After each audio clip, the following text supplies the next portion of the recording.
பல்வேறு நலத்திட்டங்களை நாம் அனைவரும் விவாதம் செய்ய வேண்டும்.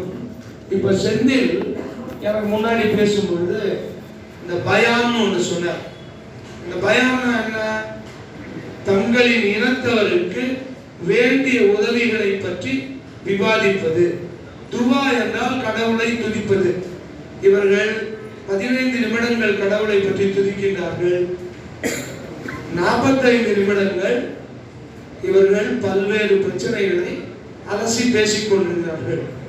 நமக்கு எது சக்தி கேந்திரம் அப்படின்னு சொன்னா சொல்லுங்க பார்க்கலாம். நமக்கு எது சக்தி கேந்திரம்?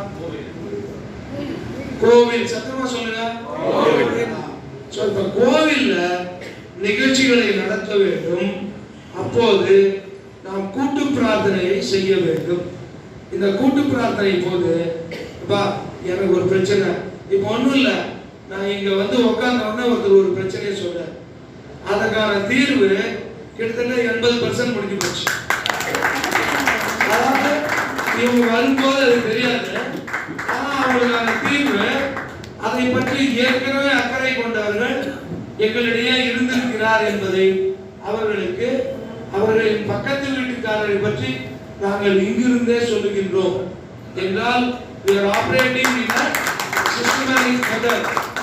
அதே போல பிஜேபி அரசாங்கம் வந்தால்தான் இந்துக்களுக்கு பாதுகாப்பு என்பதை இங்கிருக்கும் இந்துக்கள் உணர்கின்றீர்களா? உணர்கின்றீர்களா? சொல்லுங்க. உணர்றோம். அப்ப அந்த ஆட்சி கொண்டு வரணும்னா என்ன செய்யணும்? நல்லா முயற்சி பண்ணி ஓட்டு போட்டு ஜெயிக்க வைக்கணும். ஓட்டு யார் போடணுமா? பிஜேபிக்கு. இந்துக்கள் கட்டாயமா இருக்கா இல்லையா? அப்போ நாம எல்லாரும் அதை பற்றி அக்கறையிலே இல்லை. அப்ப நம்ம என்ன செய்யணும்? அனைத்து இந்துக்களையும் தங்களுக்கு ஏற்படக்கூடிய, வருங்காலத்தில் ஏற்படக்கூடிய மாபெரும் பிரச்சனைகளை